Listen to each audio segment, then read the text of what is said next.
Hello dear learner, welcome to Atulya the incredible way of learning.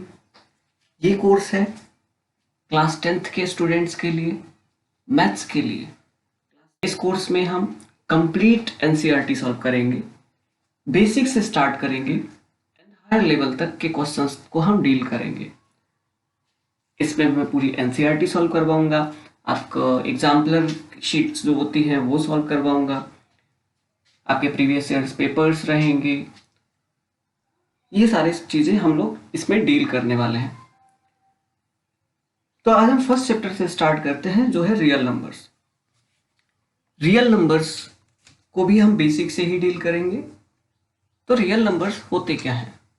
Real numbers को जानने के लिए सबसे पहले हमें जानना होगा नंबर सिस्टम को।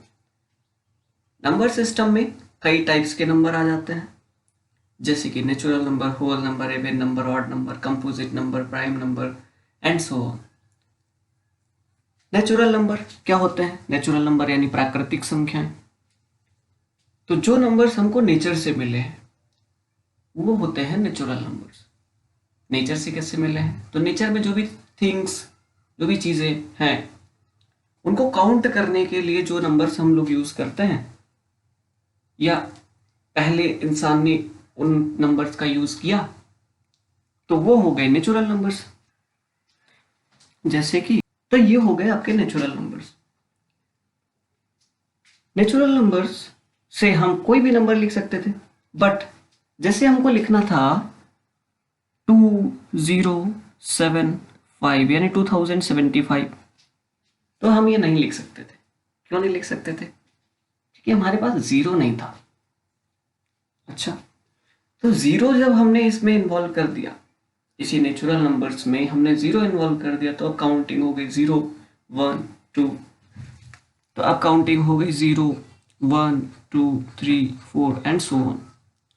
और अब ये हमारी काउंटिंग कंप्लीट हो गई, इसलिए इसको बोला गया होल नंबर्स, यानी कि पूर्ण संख्याएं। उसके बाद में कुछ नंबर्स ऐसे थे जो 2 से कंप्लीटली डिवाइड हो जाते थे। जो नंबर 2 से डिवाइड हो जाते थे, जैसे 2 4 6 8 10 12 एंड सो ऑन, तो ये सारे नंबर्स इवन नंबर्स बोले गए, यानी कि सम संख्याएं।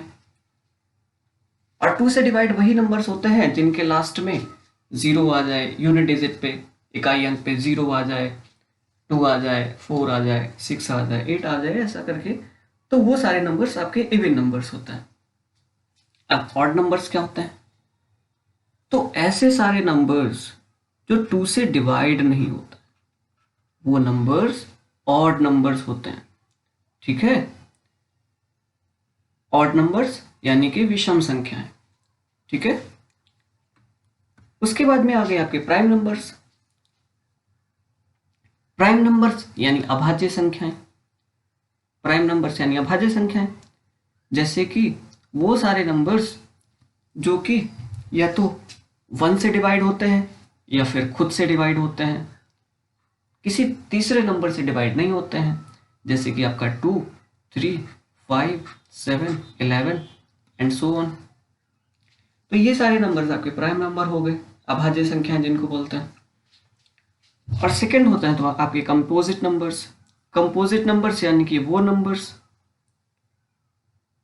जो 1 से भी डिवाइड हो, 2 से भी डिवाइड, 1 से भी डिवाइड हो, खुद से भी डिवाइड हो, लेकिन उसके साथ ही अदर नंबर से भी डिवाइड हो जाए, अदर भी किसी नंबर से डिवाइड हो जाए, तो वो सारे नंबर्स होते हैं आपके कंपोजिट नंबर्स, जैसे कि 4 6 10 8 9 10।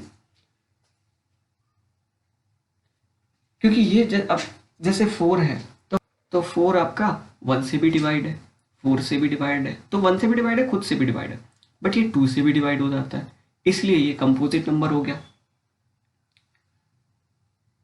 कंपोजिट नंबर्स यानी कि भाज्य संख्याएं, जो भाग जिनमें किसी भी नंबर का भाग चला जाता है, या किसी नंबर से हम डिवाइड कर सकते हैं।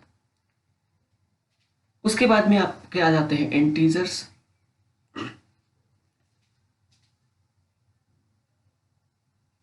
इंटीजर्स यानी कि जिनको बोलते हैं हिंदी में पूर्णांक। इंटीजर्स में आपका दो तरीके की, ऐसे समझ लीजिए दो तरीके की दुनिया है, एक आपकी पॉजिटिव दुनिया, एक नेगेटिव दुनिया,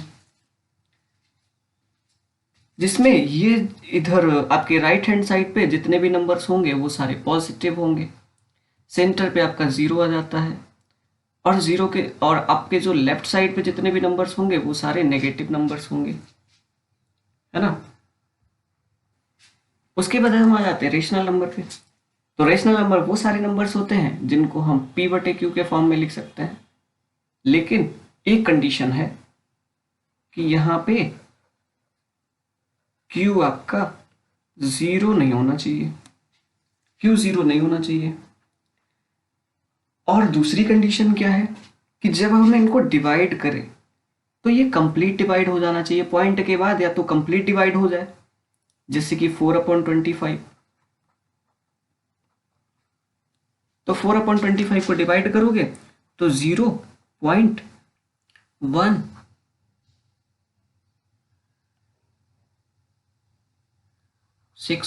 0.16 आ जाएगा। और जैसे हमने 1/3 लिया तो ये आपका रिपीटेटिव शुरू हो जाता है, तो 0.3333 एंड सो ऑन। तो जब भी नंबर्स हम ऐसे लें, जो भी नंबर्स ऐसे होते हैं कि उनको अगर हम डिवाइड करें तो वो या तो कंप्लीट डिवाइड हो जाए, कंप्लीट डिवाइड मीन्स पॉइंट के बाद एक सर्टेन नंबर्स आ जाए, और या फिर एक सेम चीज रिपीट होने लगे, तो वो आपके रेशनल नंबर्स हो जाते हैं। रेशनल नंबर्स क्या होते हैं? तो इरेशनल नंबर्स वो नंबर्स होते हैं जो पॉइंट के बाद कुछ भी रिपीट करना स्टार्ट कर देते हैं, उनका कोई डेफिनेट पैटर्न नहीं होता।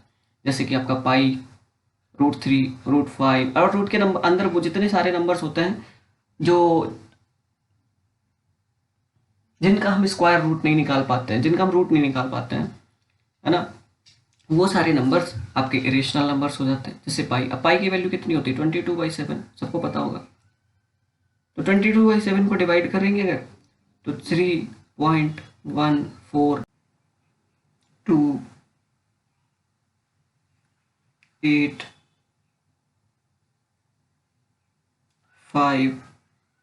तो इरेशनल नंबर्स आपके वो सारे नंबर्स हो जाते हैं जो पॉइंट के बाद उनका कोई पैटर्न नहीं होता, वो कुछ भी रिपीट होना स्टार्ट हो जाता है। जैसे नॉर्मली मैं एक नंबर ले लेता हूँ 0.432784562087, ऐसे करके कुछ भी रिपीट हो जाए, स्टार्ट हो जाए, तो वो आपका इरेशनल नंबर हो जाएगा। उसके बाद हम आते हैं रियल नंबर्स पे। तो रियल नंबर्स क्या होता है?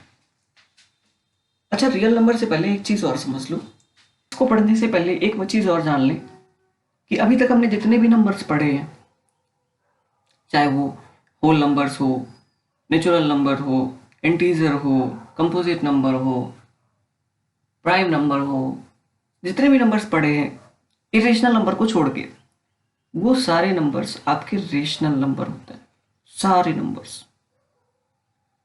अब आप कहेंगे कि वो p/q के फॉर्म में तो नहीं होता है। तो p/q के फॉर्म में नहीं होता है, तो जैसे मैंने 25 लिया तो इसके अपॉन में 1 तो होता है, तो q की जगह वो 1 काम करता है, ठीक है। और उसके बाद में ये होते हैं इरेशनल नंबर्स। तो सारे के सारे रेशनल नंबर्स और सभी इरेशनल नंबर्स ये जब मिल जाते हैं ना, ये याद मिल के बनाते हैं आपके रियल नंबर। तो आप समझ सकते हैं रियल नंबर से कितनी बड़ी फैमिली है, जिसमें दो सब फैमिली आ जाती है, रेशनल नंबर की और इरेशनल नंबर की। तो ये इतनी बड़ी फैमिली है रियल नंबर्स की, जिसमें आप कोई भी नंबर्स ले लीजिए, वो सारे के सारे नंबर्स रियल नंबर्स में आ जाते हैं। चाहे आपको इरेशनल हो, चाहे रेशनल हो, चाहे आप -6 ले लो, चाहे आप -5/9 ले लो, चाहे आप √3 ले लो, चाहे आप पाई ले लो, कुछ भी ले लीजिए, ये सारे नंबर्स आपके रियल नंबर्स में आ जाते हैं।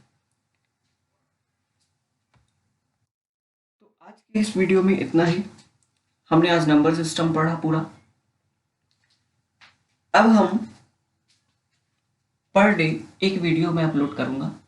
आप इसको कम्प्लीटली फॉलो करिए तो ये आपके लिए इनफ रहेगा। मैं यहाँ पे सब कुछ डील करने वाला हूँ।